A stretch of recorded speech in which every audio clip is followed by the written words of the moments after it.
And so just going through the Sub2 vault, which is just like a library of all of the different strategies, like videos of all the different strategies, came across private money lending. And, I had known about that before, just I had lending opportunities that were given to me in the past and didn't really do much with it. But then my mom decided that she wanted to retire. And at that point, I had already gone through all like the capital raising Zooms and everything, and heard about self-directed retirement accounts, and figured, okay, well, this would be a good way to get her money out of the stock market and turn her principal into cash flow. So she's not just chipping away at.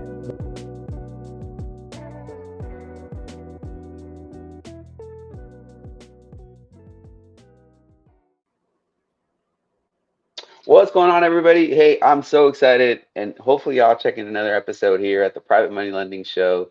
I'm so excited. Hey, we're gonna have John here today from part of our community of Sub2 Gator, and I mean, he's amazing. You're all gonna get to know him here a little bit more. John, we've met a few times at some of the meetups, right? You've been here in Atlanta, so pretty cool. Thanks for coming on my show and just sharing, your journey through real estate and what got you now into private money lending. So thank you again for being here with me. Yeah, thank you for having me. I'm excited to be here.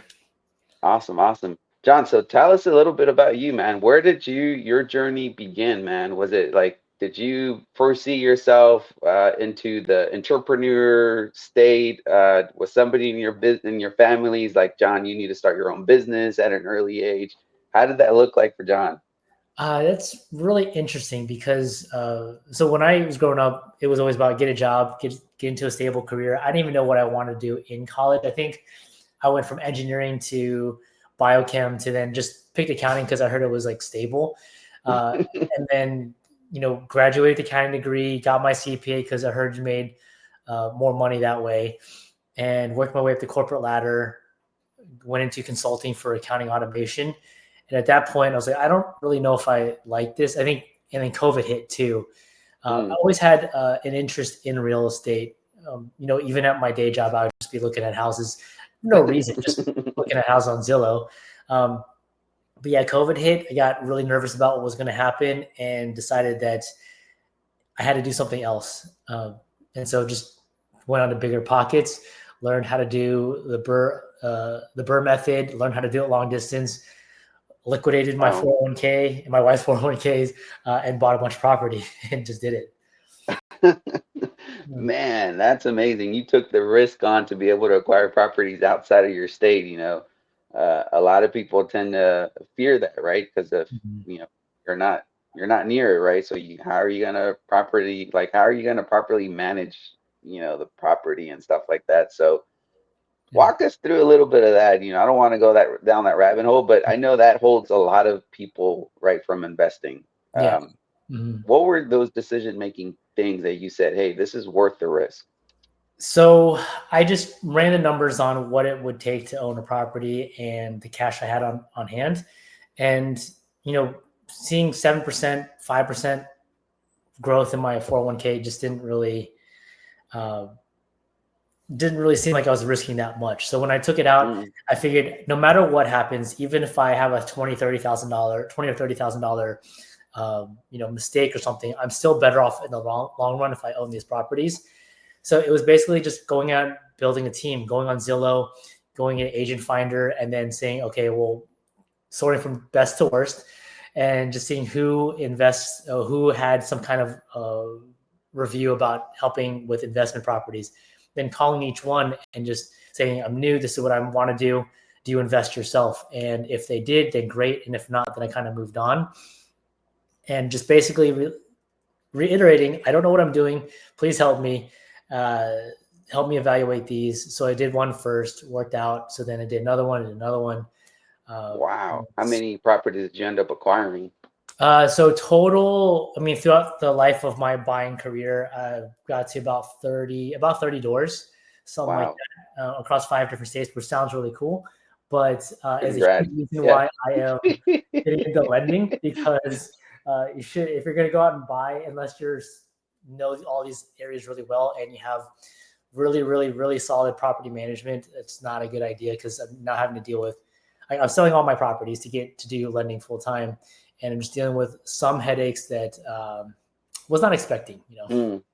Yeah. And we'll jump into a little bit more here on the lending side because Yeah. it's interesting, right? We all started a journey where we're like, hey, if you have no money, right, you either have to fix and flip wholesale, Mhm. right, and Yeah. then eventually start acquiring properties, and then eventually start being a lender, you know.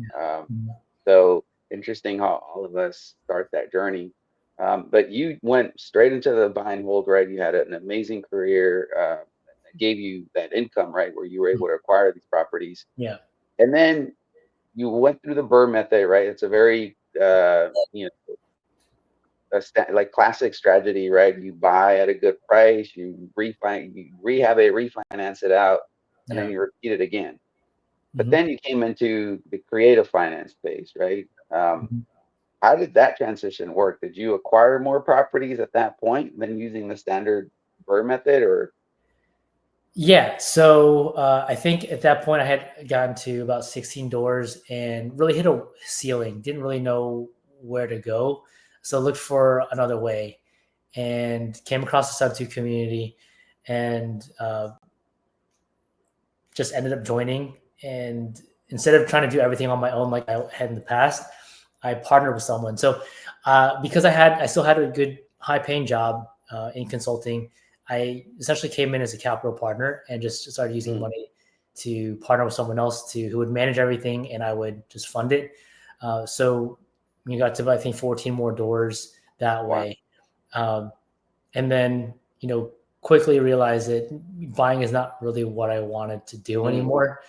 Um, so, I mean, within the sub two community, it's kind of known as a creative finance, like acquisitions community, but it has everything. It's got private. They teach you how to wholesale. They teach you how to do fix and flip. They teach you everything.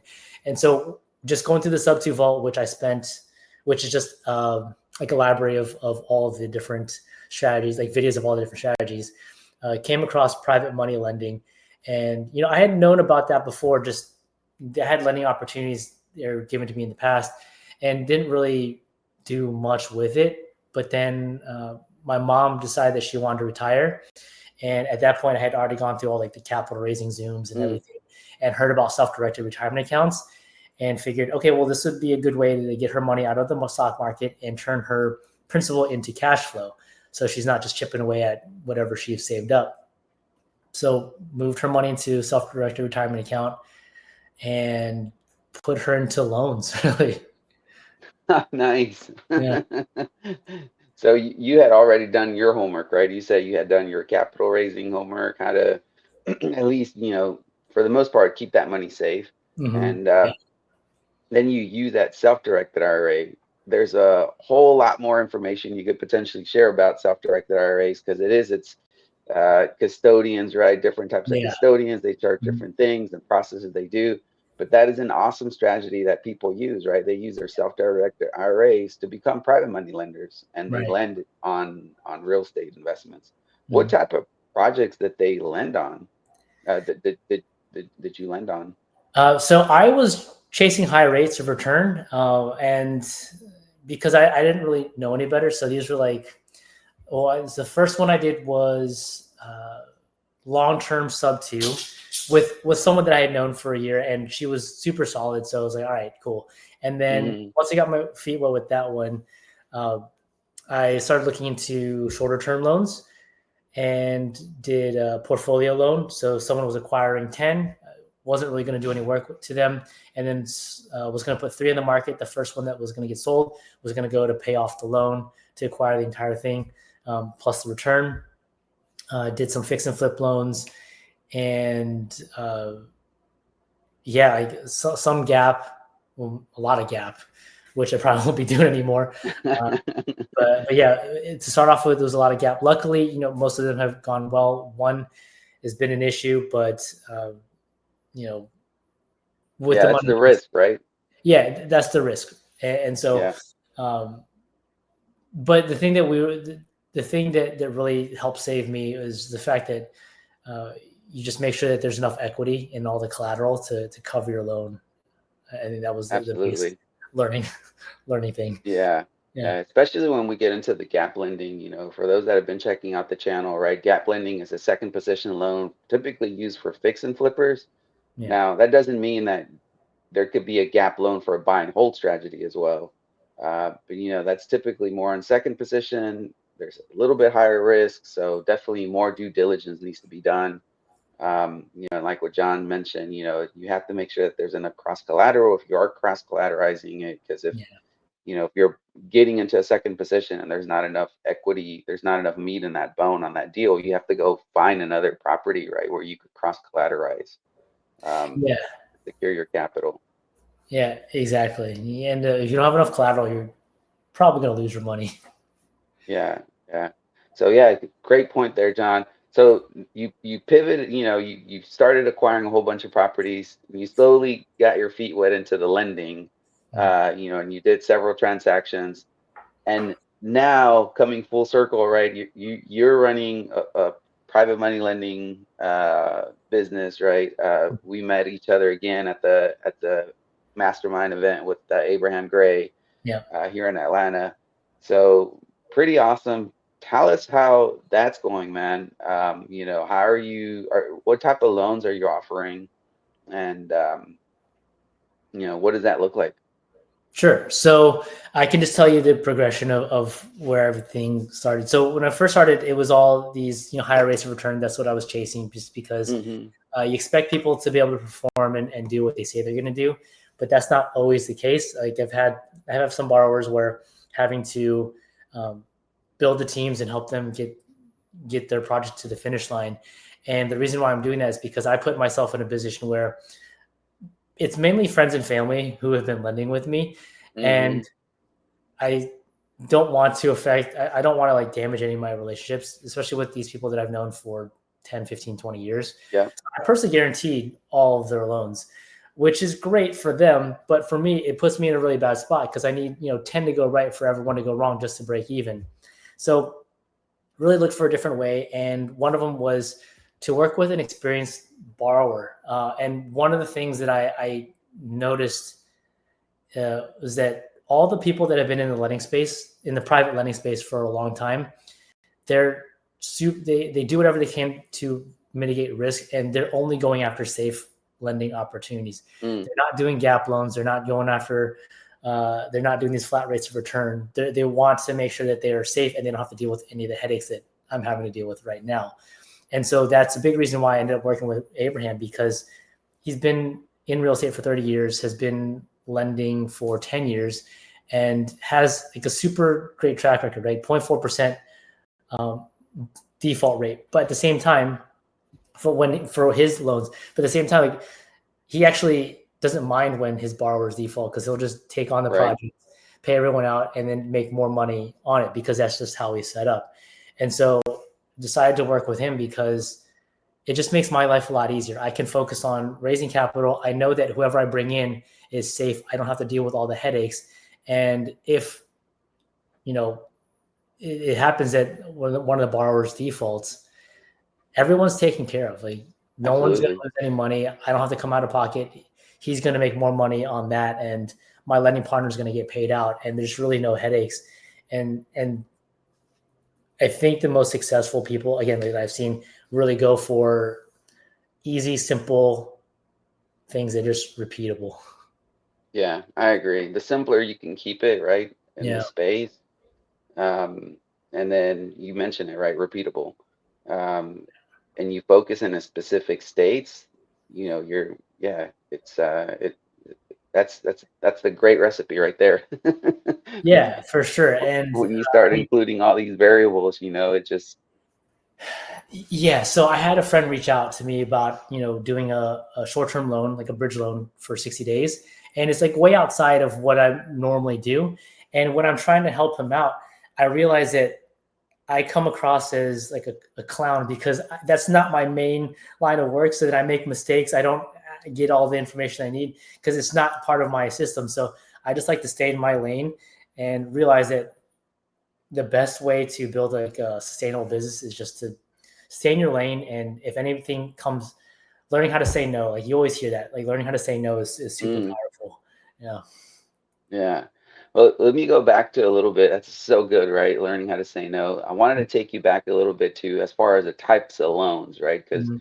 we did mention, hey, they're super secure, right? If the Yeah. borrower defaults, we're even able to make money off of that loan, right, as the lender. So let's just walk through an example, right? What does that look like? These are all first position loans, right? Mhm. And strictly for fix and flippers, right? Tell Yeah. us a little bit more on how these loans are structured. Sure. So, really based on the borrower and whether we've had experience with them or not, we will go anywhere between 70 to 80% LTV.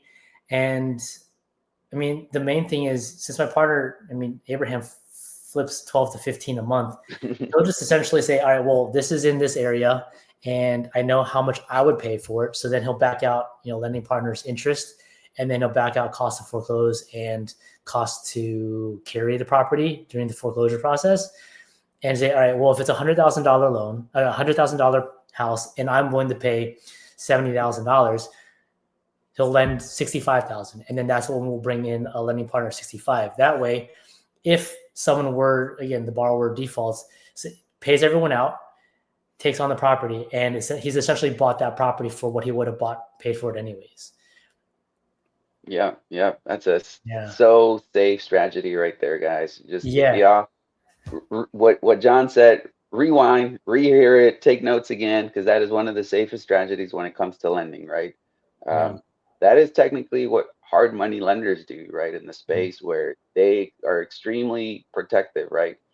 And what John mentioned earlier, you're not getting these high returns, but if you do it consistently, right, you could be making what are these type of returns we're looking at? Between 12 and 18% annualized returns. So 12% annualized is what we have with monthly interest only payments. And I'm not allowed to say that anything's like 100%, but it's pretty close. Yeah, yeah. I mean, it's secure, right? And Yeah. everything involves risk, right? So Yeah. it doesn't, Of course.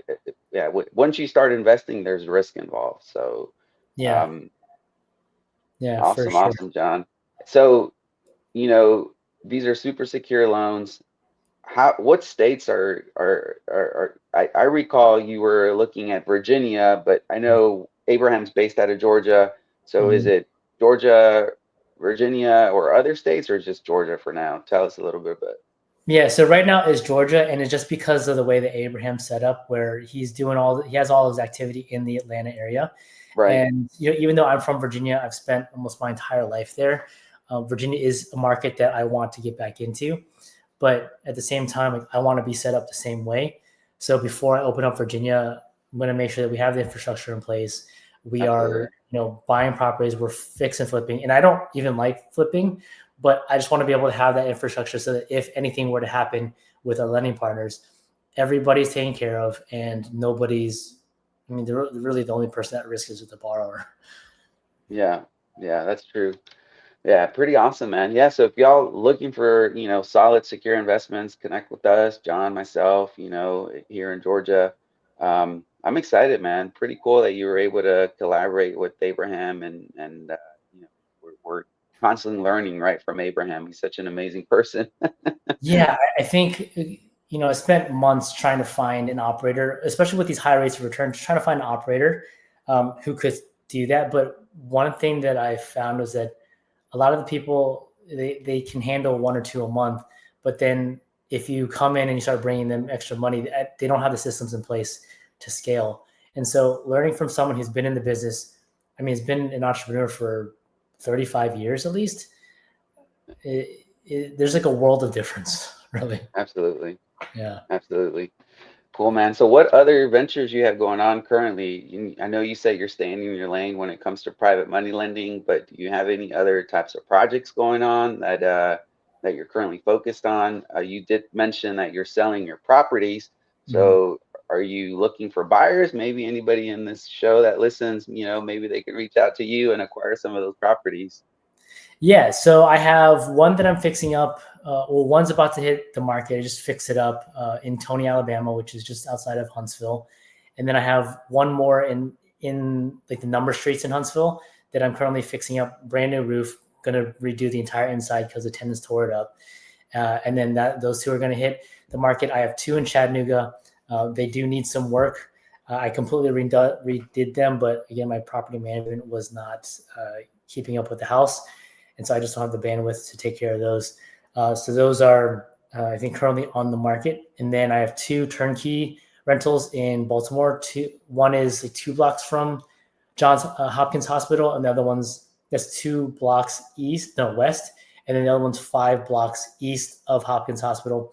Both completely turnkey, been taken care of, Wow, completely redone. And selling those. Yeah. that's pretty awesome. Yeah, you definitely have quite a few properties out there on the market.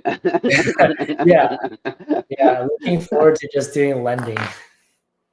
Awesome, awesome. Yeah. Don, so, we talked about your journey, and some of the lessons you learned, but Mhm. if you wanted to hone in, like if you wanted to say, hey guys, if you're new into private money lending, these are the things I would watch out for, right? If you wanted to share some tactical or tips for anybody that's looking into raising capital or being a private money lender Yeah. themselves, what would you recommend, or what tips would you give? So, I mean, one of the biggest things is just making sure you know who your borrower is before you lend them money. And, being a lender, a private lender, a lot of people will just send me, hey, got this project, no pictures, no nothing, right? It'll, they'll just give me some information, say, are you interested in lending on this? And I just met these people. And I would say it's hard to really, I would say you just have to know who your borrower is. You have to know what the track record is. You have to know who they are as people. At least 6 months of constant communication just to know who people are. If you're going to do these riskier loans, if you're going to do these safer loans the way that we have them set up, you don't have to know a ton about the borrower. You just have to know how to look at the paperwork, who owns the property, do your vetting on making sure that if they say that they own the property, they actually own the property. What it's worth, what you would pay for it. The foreclosure laws in that state. If you basically loan to own, um, Mm, and if you're not willing to do all that, then I would say just work with someone who's doing it who's doing it successfully, uh, and just work with them. I think one of the mistakes I made was I did not. I looked at it as like I'm going to make less money if I work with someone, and yeah, that is true. But at the same time, like you're going to save yourself from a lot of headaches and a lot of mistakes that you're going to make. So it probably evens out. So one of the biggest things I tell people is no matter what it is you do in real estate, if you're new, find out what it is that you want to do, then find someone who's doing it successfully, and then just work with them, bring them value in one way or another. that's so good, man. Yeah, and I think Pace, our mentor from Sub Two, he recently came up with this orbit strategy, right? Yeah, Where they're saying, hey, go work with somebody, orbit their program, like orbit what they're doing, right? Learn from them, yeah, to avoid those costly mistakes. And I know, there's different types of personalities. Some people just want to do it and make those mistakes and learn from those mistakes. mm, Others would rather, tag along with people to sort of give them that guidance, but everybody has their own personality. But that's a great tip, John. Definitely find that way where you can collaborate. And it's, at the beginning, it's okay, right? If you make a little bit less money than you think you would. But long-term gains is so much more. yeah. It's not always about the dollars that you make. It's sometimes about the experience and education as well. Yeah, that's so true. You don't, it's more powerful what you learn here, right? Because that's going Yeah, to help you way, way, way after whatever you make, $5,000, 10,000. yeah, Um, for sure. Oh, you've been lending. So what's some advice you give to people that are new? yeah, so I mean, I pretty much what you echoed, right? I always say, hey, let's vet the borrower, vet the deal, understand your risk tolerance when it comes to your own money, right? To me, risk is a huge thing. That risk tolerance is so important when we're having conversations with people that want to deploy capital, because there is risk involved, right? So understanding more of the types of loans that I'm putting capital into, I'm not doing those risky loans anymore, right? So I'm staying super secure, 10%, 12% annualized returns, monthly interest payments and stuff like that. There are some opportunities that come up where you could potentially make, 15, 18% annualized returns, but you understand, right, that the how you're going to structure it in first position. So definitely educating yourself, understanding your risk tolerance. Now, if you say, hey, John, I have $50,000 that, I want to make great returns and I'm not too concerned if I lose it, then we could potentially, put that money into like a gap lending opportunity where you could Right. make 15% flat, right? Or something like that. But now you understand that risk involved. Mm-hmm. So I always want to focus on the risk. And majority people are, hey, I want to be super safe, super conservative. I really want my money returned. There are a few out there though that say, hey, it's okay, right? I want this money to go quicker than if it's just sitting there. So Yeah. Well, one of the things that I found is, and this is just based on Abraham's numbers, where he did sixth position nationwide versus his first position locally, and even at like a 10% annualized return with the loans that he's doing locally, he ended up making more money. Like he ended up making more money based on the data because on the second position loans he had a 30% fail rate.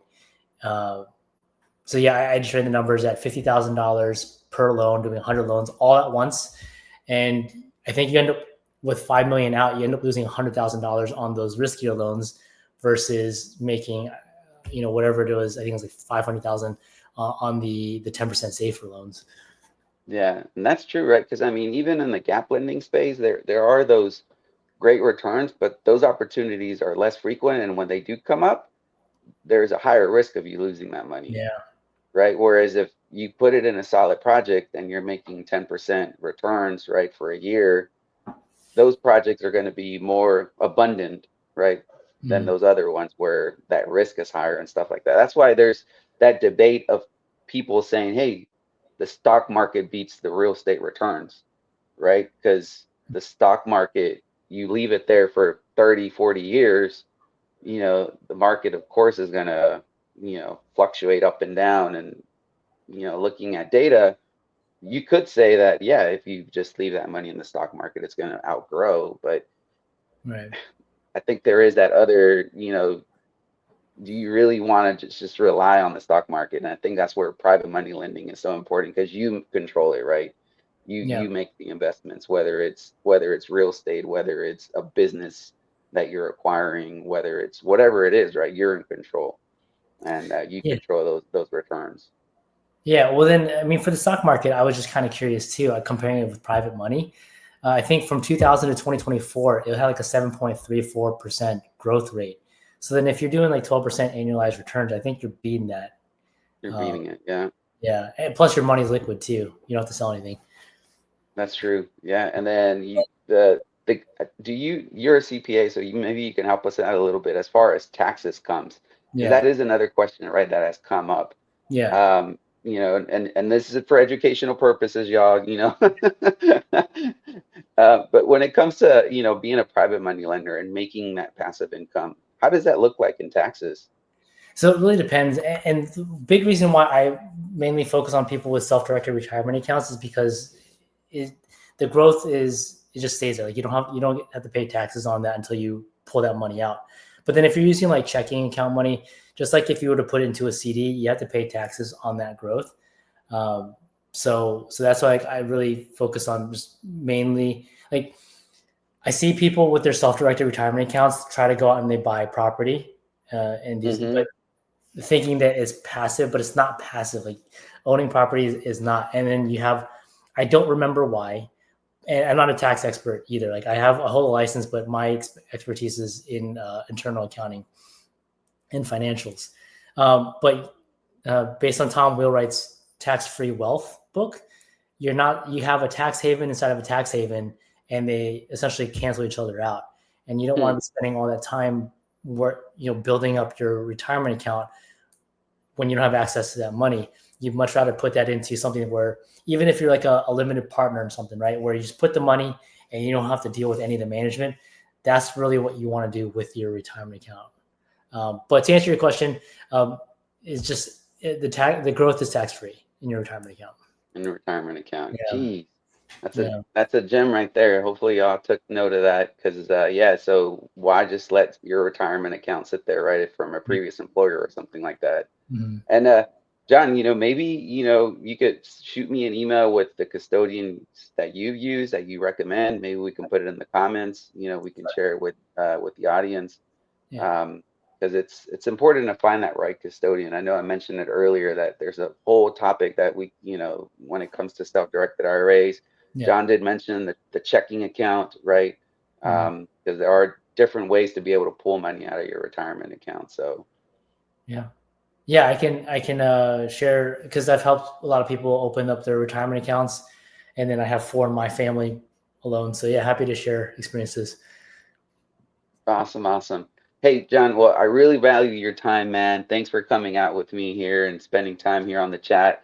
Hopefully we get to connect again sometime soon. I think I'm trying to remember where the next meetup's going to be. We could potentially meet up, but I can't think of anything top of my head. I know Squad Up just went by like a few months ago. Yeah, I'm planning to actually come to Atlanta because my daughter's been wanting to go to Stone Mountain for a while now. So we'll probably go check it out maybe in fall time when it's not so hot. So yeah, I'll Oh, hit you cool, up. man. Well, definitely. Let's connect then when you're in town then. Yeah, for sure. Awesome, awesome. Hey, John, appreciate it again. Hey, everybody, peace out, guys. Hope y'all enjoy the show. Yeah. Um, Hey, before we go, I want to make sure John can share where can people connect with you, John? Just, if they want to connect with you, see what type of projects you have going on. Maybe they want to buy one of your properties, man. Where can they connect with you? yeah, so Instagram, Facebook, LinkedIn, it's all John Chan, JonChanRei. Those are pick one of those 3 and you'll be able to get to me. Awesome. All right. Thanks again, man. See ya. Thanks.